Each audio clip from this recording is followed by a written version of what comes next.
1절부터 11절까지 다 봐야 되는데 좀 기니까 7절부터 11절까지만 보도록 하겠습니다. 오늘은 함께 합독하도록 하겠습니다. 독화 시작하세요. 시편 57편 7절부터 11절까지 합독하겠습니다. 하나님이여, 내 마음이 확정되었고 내 마음이 확정되었사오니 내가 노래하고 내가 찬송하리이다. 내 영광아 깰지어다. 비파야 수금아 깰지어다. 내가 새벽을 깨우리로다. 주여, 내가 만민 중에서 주께 감사하오며 문나라 중에서 주를 찬송하리이다. 무릇 주의 인자는 커서 하늘에 비치고 주의 진리는 궁창에 일어나이다. 하나님이여, 주는 하늘 위에 높이 들리시며 주의 영광이 온 세계 위에 높아지기를 원하나이다. 아멘.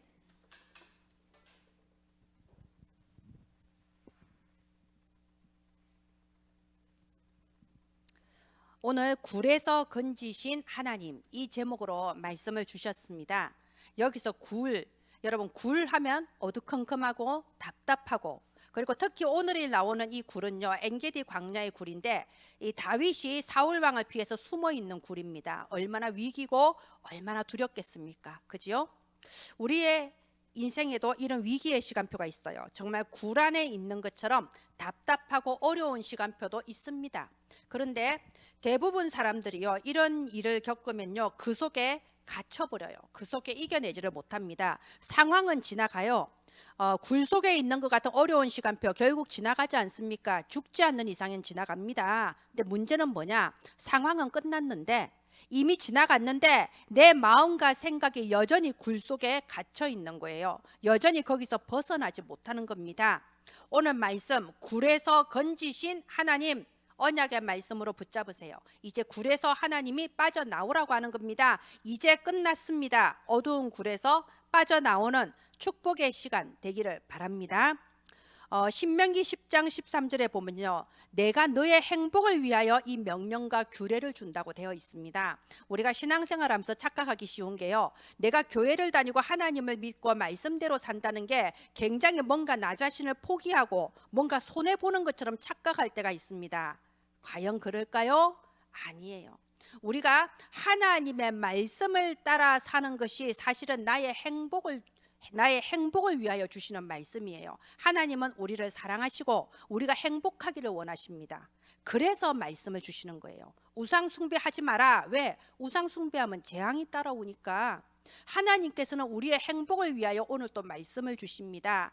우리가 이 말씀을 청종하고 말씀을 따라 사는 것이 가장 행복한 삶이다. 오늘 답을 내시기를 바랍니다. 아무 이유 없는 반항심, 여러분 해방되시기 바랍니다. 잡혀 있는 거예요.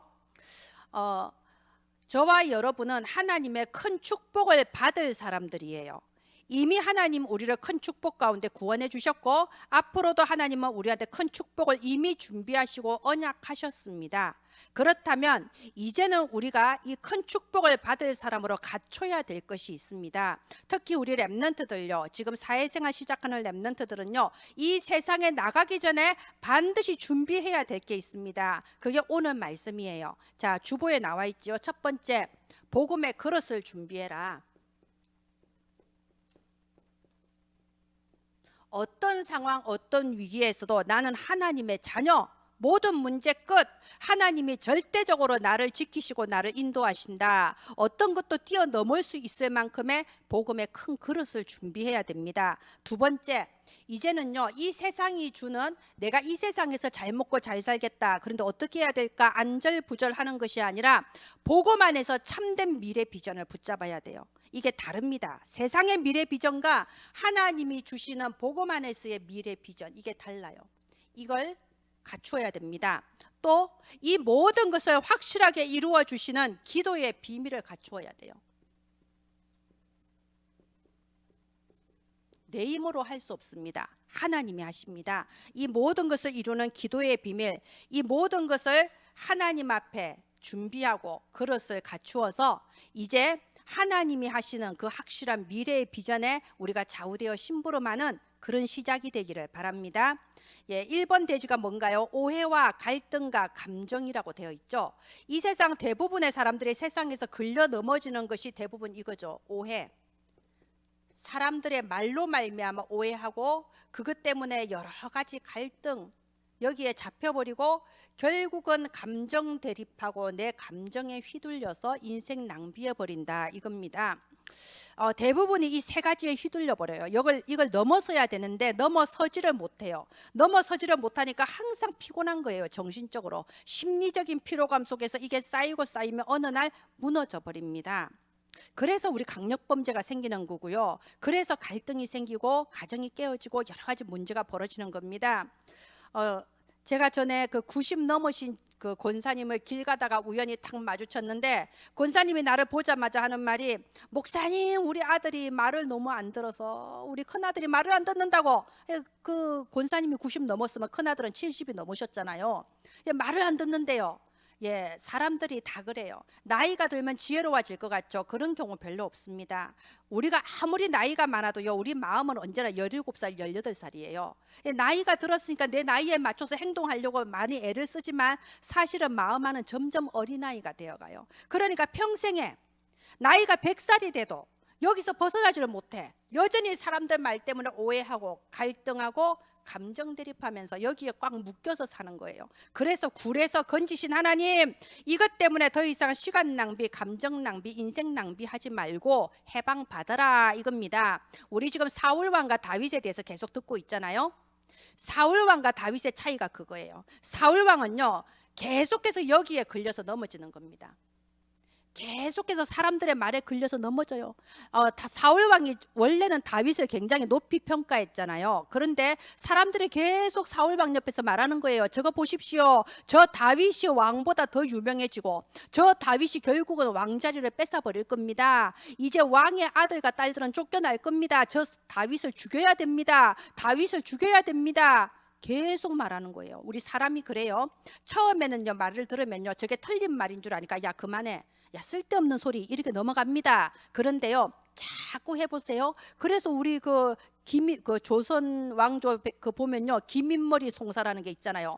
그 후궁이 왕 옆에서 계속 말하니까요, 결국 후궁 뜻대로 모든 걸 움직여 버리는 거죠. 사람들의 말을 사울 왕이 넘어서지를 못하는 거예요. 점점 다윗이 의심스러워요. 저 다윗을 죽여야겠다. 여기 이런 집착에, 틀린 집착에 사로잡혀 버리는 겁니다. 끊임없이 불안합니다. 갈등이 일어나요. 저 다윗 때문에 어떡하지? 그리고 결국은 그 감정에 휘둘려서 어리석은 그리고 비참한 인생을 마무리하고 말았죠. 근데 다윗은 그게 달랐던 겁니다. 다윗 옆에도 얼마나 많은 사람들이 계속 말했겠어요. 저 사울왕은 하나님께 버림받은 왕이요. 저 사울왕 정신병자요. 사울왕을 죽여야 우리나라가 잘 될 거요. 저 블레셋이 계속 쳐들어오는 이유, 하나님이 사울왕을 버리셔서 그런 거예요. 우리 사울왕을 죽여야 됩니다. 끊임없이 다윗의 옆에도요, 그런 말을 하는 사람이 가득했을 거예요. 다윗이 그래서 거기 넘어갔습니까? 이게 차이점인 거예요. 사울왕은 사람의 말에 결국 걸려 넘어져 버렸고, 다윗은 끝까지 오직 언약 붙잡고 믿음을 지켰다. 이게 차이점입니다. 사울왕이 어떻게까지 됐습니까? 이 다윗을 도와줬다는 말을 듣고 제사장 일가족을 몰살시켜 버렸잖아요. 하나님 앞에서 무서운 죄악을 저질렀어요. 그래서 이제 이 다윗이 막 도망가서 가드라는 곳으로 도망갔는데, 이 가드에서 우리 지난번에 시편 쭉 오면서 봤잖아요. 가드라는 곳에 도액이라는 사람이 딱 보고, 아이고 저 다윗을 도와주니까 제사장 일족에 몰살당했는데 우리 집안 또 이거 빨리 고발하지 않으면 우리도 당하겠다. 이 도액이라는 사람이 밀고 했잖아요. 다윗이 저기 있습니다. 그래서 또 다윗이 도망갈 수밖에 없었습니다. 어디로 도망갔나요? 국경을 넘을 수밖에 없었어요. 블레셋까지 도망갔습니다.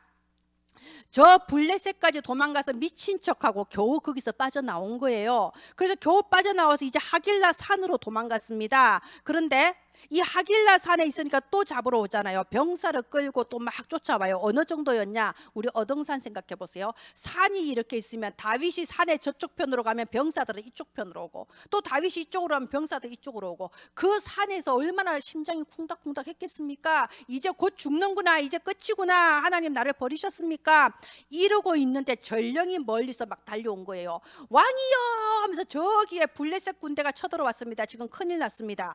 이제 곧 곧 일촉즉발 사울 왕한테 잡힐 건데 그 전령이 쳐들어오는 바람에 사울 왕이 군사 끌고 그리 갈 수밖에 없잖아요. 그죠? 적군이 쳐들어왔던데 구사일생 겨우 살아난 겁니다. 야, 하나님이 나를 구원해 주셨다. 야, 이럽니다. 자, 이 정도까지 사울 왕의 곁에는 사울 왕의 사람들이, 다윗 왕의 곁에는 다윗의 사람들이 끊임없이 이렇게 말로서 자꾸 오해를 부추겨요. 갈등을 부추겨요. 그래서 자꾸 거기에 걸려 넘어지게 만드는 겁니다. 자, 그런데요, 이제 블레셋 군대 다 좀 처리하고 사울 왕이 또 쫓아왔네. 3,000명을 데리고 쫓아왔다고 돼 있습니다. 오늘 우리가 읽은 이 시편 57편은요, 이 상황에서 지은 시예요. 이 배경이 사무엘상 24장 그 부분하고 배경이 통합니다. 나중에 한번 읽어보세요. 또 3,000명을 끌고 쳐들어와요. 그때 다윗은 엔게디 광야라는 곳에 숨어 있었거든요. 그래서 엔게디의 어느 굴로 숨은 겁니다. 근데 여러분, 우리 잘 아는 부분이죠. 어떻게 됐나요? 사울 왕이 다윗 찾아 쫓아다니다가 잠깐 쉬려고 들어온 게 그 굴로 들어온 거야. 다윗이 숨어 있는 그 굴로. 그리고 너무 피곤해서, 얼마나 피곤했겠어요. 블레셋 군대 쫓아갔다 왔는데 너무 피곤해서 잠들어 버렸는데 거기서 이제 또 사람들이 또 말 시작하죠. 다윗한테 저 죽여야 됩니다. 얼마나 절호의 기회입니까? 하나님이 드디어 기회를 줬습니다. 지금 쳐부숴 버리십시다. 지금 죽으면 모든 문제 끝입니다. 모든 문제 끝입니다. 엄청난 유혹이었을 거예요. 근데 다윗이 어떻게 했나요? 옷자락만 잘라서 갔다고 되어 있습니다. 이제 보여준 거죠. 내가 죽이려면 충분히 죽일 수 있는데 내가 안 죽입니다. 보여준 거예요. 옷자락을 잘라서 이제 말을 하는 거예요. 사울 왕한테 말하는 거예요. 그 보면요, 사무엘상 24장 보면 절절하게 말을 해요. 왕이요, 어째서 이러십니까? 나는 왕에게 나쁜 마음 가진 게 하나도 없습니다. 이 옷자락을 보십시오. 내가 왕을 죽이려면 죽일 수 있지만 내가 하나님의 기름 부음 받은 왕을 어떻게 죽이겠습니까? 그러면서 이렇게 말을 해요. 어찌하여 왕이 사람들의 말을 그렇게 듣습니까? 사람들 말 때문에 오해하지 말아달라 이거예요. 나는 그런 사람이 아니다. 얼마나 진실하게 얘기했던지 그 부분에 보면요, 사울 왕이요 울었다고 돼 있어요. 울면서 다윗아, 내가 잘못했다. 울면서요 맹세를 했어요. 내가 다시는 너를 쫓아다니지 않겠다. 이렇게 맹세까지 했다고 돼 있습니다. 예, 그런데 또 그 뒤에 사울 왕이 맹세를 지켰을까요? 또 원상복귀 됐어요. 또 잡으러 쫓아다녔어요. 자, 이게 세상이에요. 이게 세상입니다. 이 배후에요, 창세기 3장, 6장, 11장의 흑암이 끊임없이 속이고 있기 때문에요, 사람들은 금방 이렇게 말해도요, 자기 필요에 따라 또 말이 달라질 수도 있어요. 그러면 그걸 보고 낙심하고 실망하고 그러지 말라는 겁니다. 그거 보고 낙심하고 실망하는 그릇 되면 안 됩니다. 뛰어넘을 수 있는 그릇이 돼야 돼요. 다윗은 뛰어넘어 버렸어요. 어차피 저렇게 감정에 휘둘리는 사람은요 결국 스스로 무너지게 돼 있어요. 사울왕 결국 스스로 무너졌잖아요. 가문이 다 그냥 대가 끊어져 버렸어요. 그런데 보세요, 다윗이 이런 어려운 세상의 오해나 갈등이나 감정을 넘어서 버릴 수 있었던 비결이 대체 뭘까요? 그게 시편에 계속 나오잖아요. 이 시편에는요 다윗이 지은 시가 굉장히 많아요. 이런 부분이 있습니다. 내 부모는 나를 버릴지라도 여호와는 나를 버리지 않을 것이다. 나는 하나님 자녀, 하나님은 절대로 나를 버리지 않는다. 하나님은 나를 끝까지 지키신다. 이런 확신이 있었던 거예요. 그러니까 여기에 걸려 넘어가지 않고 하나님 바라보며 승리할 수 있었던 겁니다. 이게 다윗이 가졌던 복음의 그릇이에요. 시편에 보면 많이 나오지 않습니까? 여호와는 나의 목자시요, 여호와는 나의 산성이시요, 여호와는 나의 바위시요, 여호와는 나의 요새시요, 여호와는 나의 왕이시요, 여호와는 나의 피난처시요. 하나님을 완전히 믿어버린 거예요. 내가 하나님의 자녀라는 이 복음이 큰 신앙의 그릇이요 인격의 그릇이 돼버린 거예요. 그래서 어떤 경우에도 사람들의 말 때문에, 그것 때문에 흔들리고 오해하고 감정에 나를 세우면서 이렇게 스스로 무너지는 그런 어리석은 굴 속에 빠져들지 않았다 이겁니다. 사울왕이 그래서 뭐 어쨌다고요? 사울왕이 미쳐서 나를 오해하고 나를 죽이려고 쫓아다니고 맹세했다가 번복했고, 그게 다윗의 문제인가요? 아니에요. 사울의 문제예요. 남의 문제예요. 나하고 아무 상관없는 겁니다. 내 옆에 교회 다니는 사람이 이상한 행동을 한다, 뭐 나하고 무슨 상관이 있습니까? 아니 믿었던 집사님, 권사님이 이상한 행동을 한다, 나하고 무슨 상관이 있습니까? 나는 하나님의 자녀예요. 그게 복음의 그릇이라는 겁니다. 언제까지 이럴 수가, 저럴 수가, 교회 다니면서 언제까지 그런 수준 할 거예요? 복음의 그릇을 넓혀버려야 됩니다. 하나님의 자녀는 하나님께서 100% 책임지게 돼 있어요. 예루살렘 성전이 무너져도 하나님은 다니엘, 사드락, 메삭, 아벳노고 세우셨습니다. 렘넌트는 없어지지 않아요. 언약의 씨는 사라지지 않습니다. 그래서 우리가 다 하나님의 자녀 맞아요. 우리가 다 축복받았어요. 구원의 축복받았어요. 하나님은 지금 또 하늘 보좌에서 하나님의 자녀들을 축복하시고 지키십니다. 그런데 문제는 뭐냐? 똑같이 축복을 주시는데 이게 다른 거예요. 축복을 담는 그릇이 다른 거예요. 우리가 맨날 충격받다가 세월 다 보내면 어떡합니까? 예? 아니 나는 기름 부음 받았는데 사울왕이 죽이러 쫓아다니네, 이럴 수가. 충격받다가 세월 다 보낼 거예요? 아니 나는 하나님께서 내게 어릴 때 꿈을 꾸게 해주셨는데 내가 노예가 되다니, 충격받다가 세월 다 보낼 거예요? 아니 나는 어릴 때부터 어머니에게 언약 잡고 언약 붙들었는데 내가 80세가 되도록 응답이 없네, 충격받고 실망하다가 세월 다 보낼 거예요? 그런 그릇이 되지 말고 뛰어넘는 복음의 그릇, 축복을 담는 그릇이 되자 이겁니다. 물론 우리에게요 부정적인 감정이 때로 덮칠 수 있어요. 당연한 거 아닙니까? 인간인데 때로는 막 분노가 휘몰아쳐요. 그죠? 이해가 안 돼. 분노가 휘몰아쳐요. 때로는 막 낙심이 돼요. 나는 왜 이럴까? 저 사람은 안 그런데 나는 왜 이럴까? 막 이렇게 비교의식 가운데 낙심될 때도 있어요. 너무나도 외로울 때도 있어요. 고독할 때도 있어요. 사는 게 왜 이렇게 외롭지? 그럴 때도 있습니다. 그런데 대부분 사람들이 거기 잡혀버리는 거예요. 말하자면 굴 속에 갇혀버리는 거예요. 그럴 수도 있다 하고 뛰어넘어야 되는데 그 굴 속에 갇혀버려서 내 스스로 포로가 되어버려요. 부정적인 감정에 원한의 포로가 되고 상처의 포로가 되어버렸어야 되겠습니까? 그래서 어떻게 하자고요? 다 던져버려라. 너희 염려를 주께 맡겨버려라. 이게 원으로 던진다는 뜻이라고 했죠. 하나님께 던져버리세요.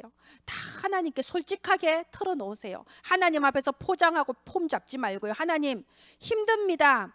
외롭습니다. 하나님 미래 소망이 안 보입니다. 하나님 캄캄합니다. 하나님 너무 화가 나서 견딜 수가 없습니다. 솔직하게 말하세요. 하나님 앞에서 솔직하게 털어놓고요.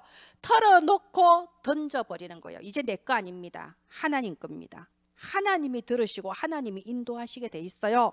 우리가 하나님 앞에 모든 것을 던져놓고요. 마지막에 딱 다윗처럼 이 복음을 딱 고백하는 겁니다.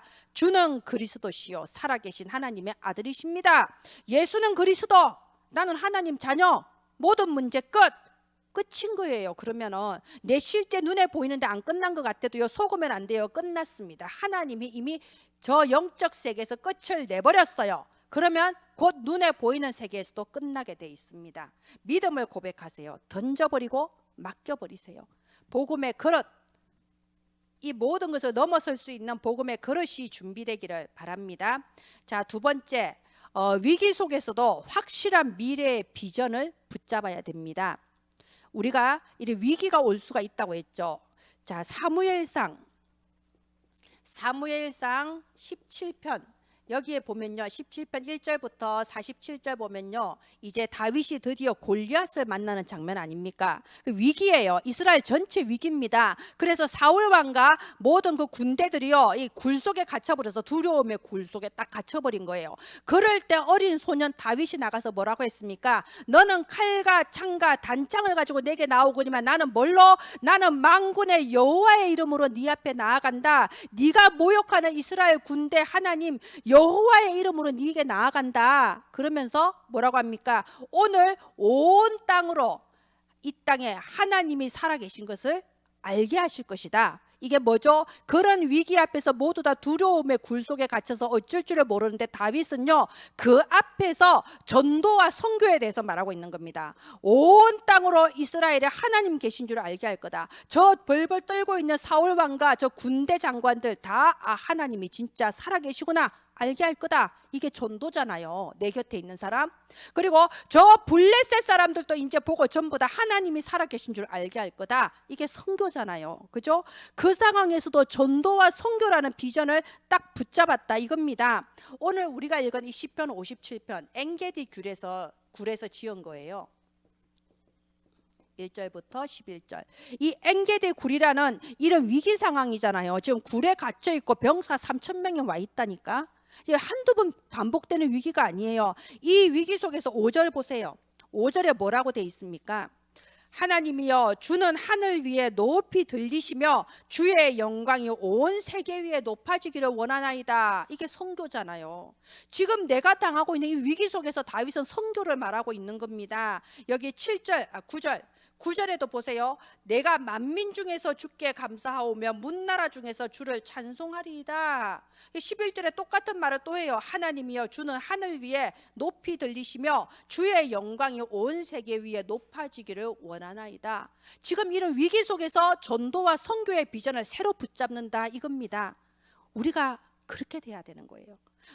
이 다윗은요 위대한 신앙인이 아니고요 정상적인 신앙인이에요. 지금 제가 말한 거는요 정상적인 신자가 되자, 전 그 말을 하고 있는 겁니다. 혹시 나는 지금 내가 처해 있는 상황이 너무 어렵다, 답이 안 보인다, 그럴 수도 있어요. 그런데 그렇다고 해서 내 육신의 상황이 너무 어렵다고 해서 내 영혼까지 거기에 갇혀버렸어야 되겠습니까? 그 굴 속에 파묻혀 있었어야 되겠습니까? 하나님은 우리를 굴에서 건지시는 하나님이세요. 이미 건지셨는데 내가 스스로 거기서 올무에 묶여서 지금 이렇게 잡혀있다 이겁니다.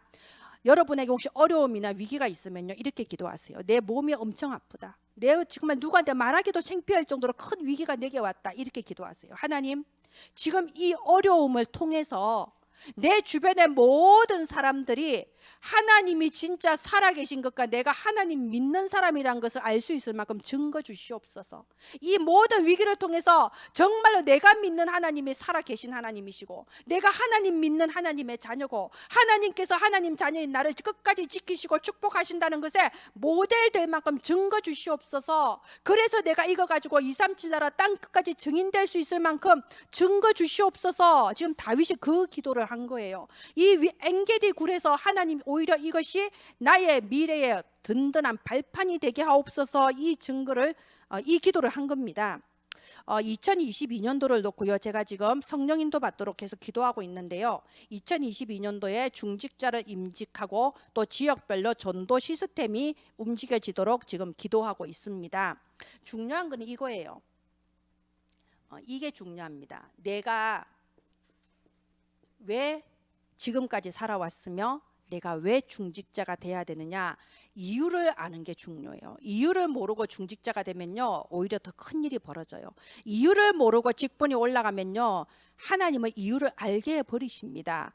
근데 말씀 듣고 내가 묵상하고 이유를 알아야지 꼭 큰일 당하고 고통스러우면서 이유를 알면 안 되잖아요. 제가 얼마 전에도 그 70대에서 안수 받으신 목사님을 만났어요. 나이가 엄청 많으시죠. 그래서 나이가 엄청 많으신데 안수를 받으신 겁니다. 근데 그분이 이제 그 몇 년 전에 안수 받았어요. 제가 오랜만에 몇 년 만에 얼굴을 한번 뵀어요. 근데 사람이 많이 달라졌더라고. 그리고 저한테 그러세요. 이런 그동안에 있었던 일을 얘기하는데 큰일 많이 겪으셨더만 70 넘으신 분이 이래요. 나는 내가 살면서 이렇게 어려운 건 처음 겪어봤다. 그래서 제가요 나 이제 50 넘었는데 70 넘어서 나도 저런 말 하고 있으면 안 되는데 내가 70 넘어서 내가 지금까지 이렇게 어려운 적 없었다니 얼마나 힘들어요, 그죠?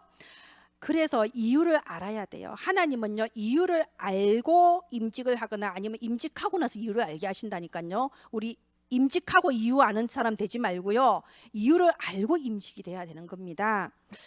지금까지 내가 살아왔던 이 모든 과거는요 하나님께서 나를 서밋으로 세우시는 서밋의 길이었어요. 힘들었습니까? 고통스러웠습니까? 어려웠습니까? 외로웠습니까? 나를 서밋으로 세우시는 서밋의 길을 하나님은 걷게 하신 겁니다. 지금 또 많은 사람들이 힘들고 고통스럽고 외롭고 어렵기 때문에 내가 그 사람들을 살려야 돼요. 그래서 하나님은 우리를요 어떤 미래 비전이냐, 전도 운동의 서밋이라고 하나님은 비전을 주시는 겁니다. 네 곁에 있는 사람에게 복음으로 답을 주고 치유하고 그 사람 살려라. 저는 지금 야손 같은 제자 일어나기를 기도하고 있습니다. 정말 우리가 이 지역을 마음에 담고 기도하면서 지역을 살릴 수 있는 야손 같은 제자 하나님께서 내게 붙여주시옵소서. 그 야손이 지금요 내가 이 땅에 왜 태어났는지 고통 속에 있을 수도 있어요. 왜 어려움 당하고 있을 수도 있습니다. 그 사람 누가 살릴 수 있냐? 저와 여러분이 살릴 수 있어요. 왜? 저와 여러분도 고통스럽고 어려웠으니까. 그죠? 할 말이 있잖아요. 하나님은 전도운동의 서밋으로 우리를 부르셨어요. 그래서 중직자가요 그냥 중직자가 아니에요. 현장을 책임져야 됩니다. 내가 이 지역은 하나님께서 주신 나의 바운다리다 알고요, 딱 전도 시스템이 돼서 그 지역을 놓고 기도하고 지역에 있는 사람한테 빛을 발할 수 있어야 돼요. 이런 전도운동의 서밋으로 하나님은 우리를 부르신 겁니다. 또 하나님은요 후대운동의 서밋으로 우리를 부르셨어요. 아까 제가 세상은요 그 사울왕 같은 게 세상이라고 그랬죠. 자, 우리 후대들이 교회 안에서는 랩넌트 이러지만요 사실 우리 후대들이 자라서 사회에 나가면 세상 사람들이 랩넌트 압니까? 몰라요. 네가 랩넌트 뭔데? 이래 돼버리죠. 근데 문제는요 세상 사람들이 랩넌트를 모른다고 랩넌트까지 내가 누구인지를 몰라버린다는 게 문제예요. 랩넌트까지 현장 나가서 그냥 어리버리 해버리는 거예요. 내가 뭐지? 내가 하나님 자녀? 내가 랩넌트? 아무것도 아닌 것 같아. 이 착각을 해버린다 이겁니다. 하나님 모르는 불신자나 우상숭배자가 나보다 더 훌륭해 보이는데, 나보다 더 인격 좋고 나보다 기능 좋고 나보다 윗사람이잖아요. 또 그것만 있습니까? 얼마나 정신장애자들이 많습니까? 정신병자는 아닌데 이런 망상, 우울, 조울 뭐 이런 이상한 성격의 강박, 편집, 이상한 성격 가진 사람들 되게 많아요. 그런 사람들 보고 장애라고 하거든요. 성격 장애. 그런 사람들이 또 사회에 가득해. 근데 그 사람들이 나보다 위에 있어. 나를 압박해.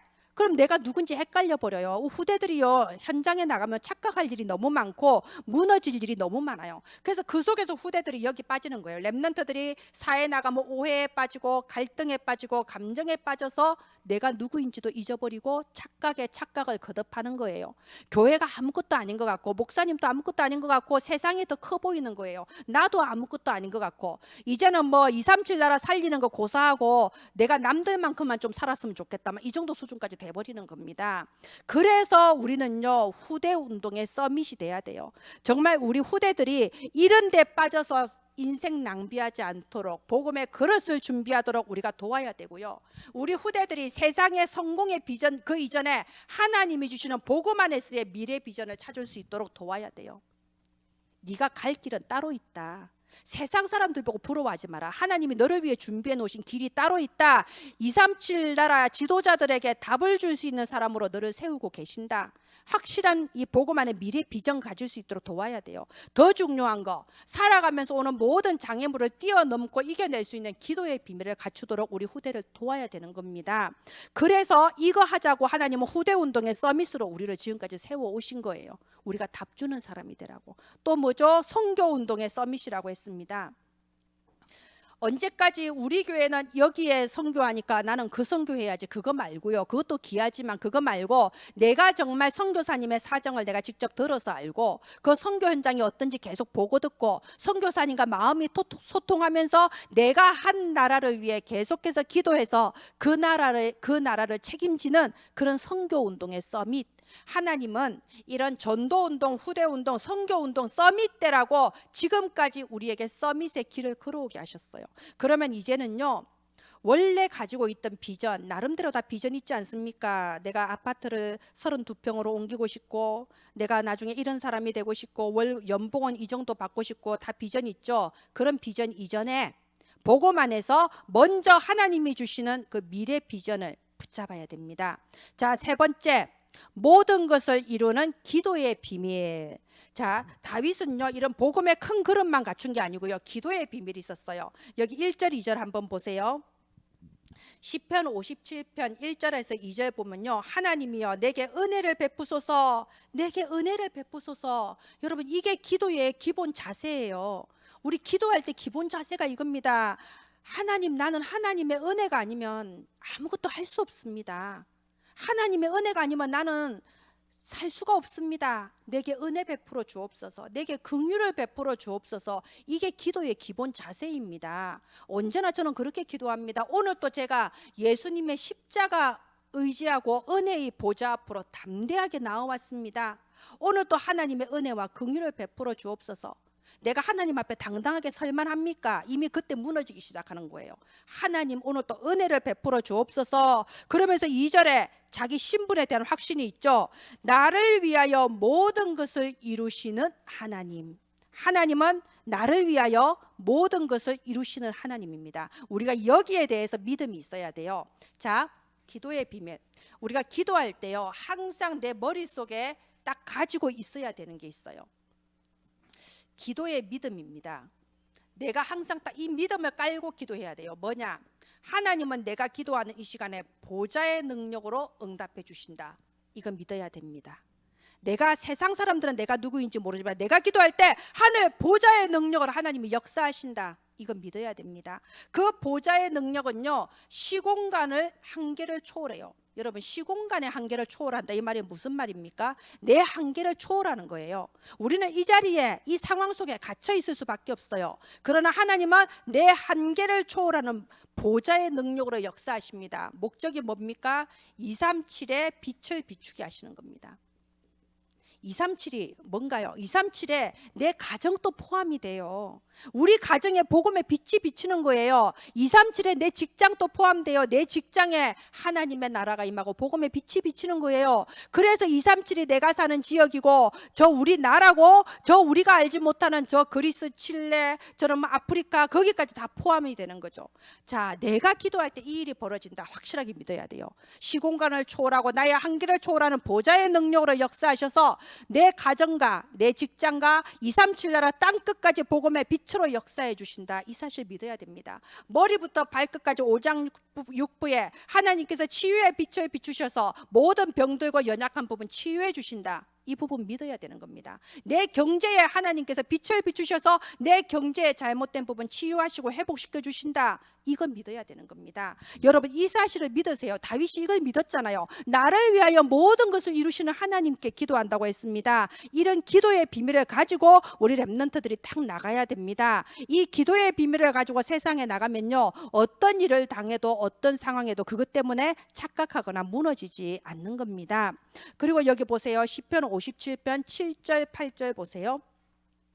여기 8절에 보면요, 내 영광아 깰지어다, 비파야 수금아 깰지어다, 내가 새벽을 깨우리로다 라고 되어 있습니다. 여러분, 비파가 뭔가요? 비파는 이제 금은고 같은 악기인데 좀 작게 만들었어. 가죽으로 이렇게 입혀서 들고 다닐 수 있게. 수금은 뭐냐? 수금은 하프인데요, 큰 하프가 아니고 들고 다니는 휴대용 하프, 작은 하프예요. 이걸 다윗이 항상 가지고 다녔다, 이 말입니다. 우리 거기서 뭔가 좀 느껴지는 거 없나요? 자, 보세요. 지금 전쟁통이에요. 쫓겨다녀요. 창과 칼 들고 다니기도 바쁩니다. 사울 왕과 군대는 창과 칼을 들고 지금 쫓아와요. 근데 다윗은 창과 칼과 또 뭐 휴대할 식량 가지고 다니고 오죽 많겠습니까? 도망 다니는 처지인데, 근데 그 처지에 뭘 항상 가지고 다녔다고요? 비파와 수금을 항상 가지고 다녔어요. 우리가 여기서 알 수 있는 게 뭔가요? 다윗이 진짜 무엇을 가장 중요하게 생각하고 최우선순위에 뒀냐? 우리가 그걸 알 수가 있잖아요. 자, 보세요. 다윗은요, 이런 기도의 이 능력을 믿었어요. 기도의 능력을 이미 체험했어요. 우리 사무엘상 16장 23절에 보면 그런 부분 나오잖아요.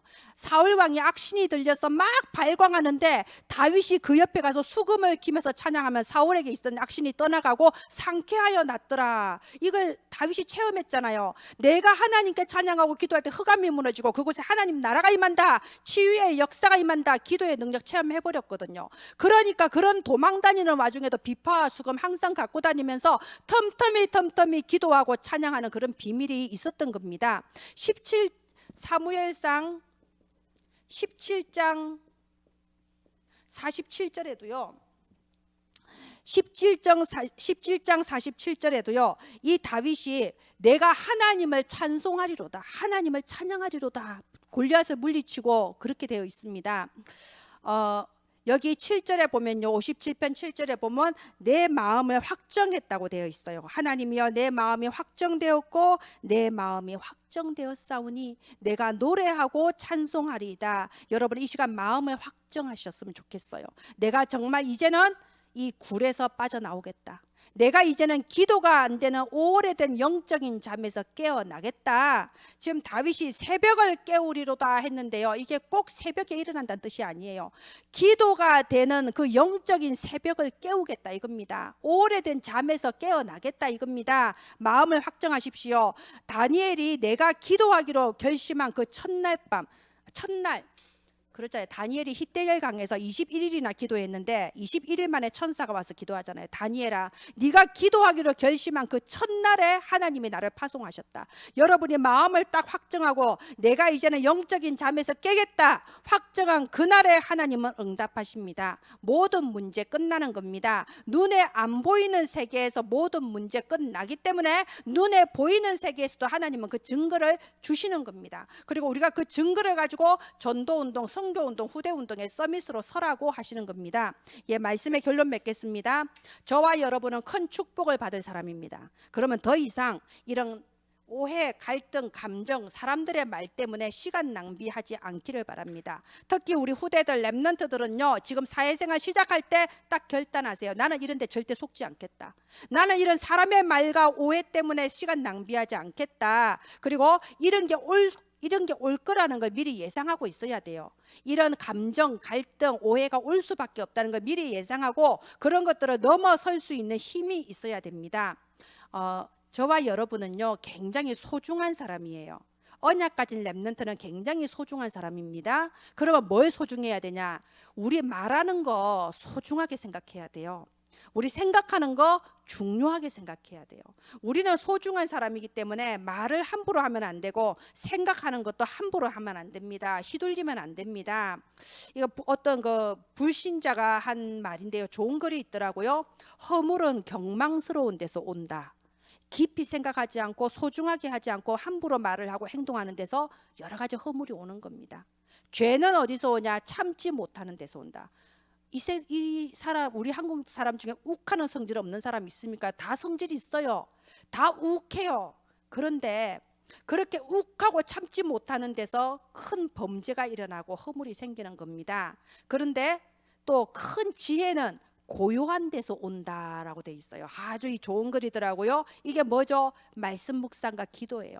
우리가 조용한 가운데 하나님께 집중하는 기도. 다윗처럼 그 전쟁통에도 비파와 수금을 들고 하나님을 바라볼 수 있는 그 고요한 시간 속에 우리가 하나님의 뜻을 깨닫는 큰 지혜가 오는 겁니다. 우리가 올바른 미래의 비전을 붙잡고 이 모든 것을 이루시는 그 하나님의 능력, 기도의 비밀을 누리기를 바랍니다.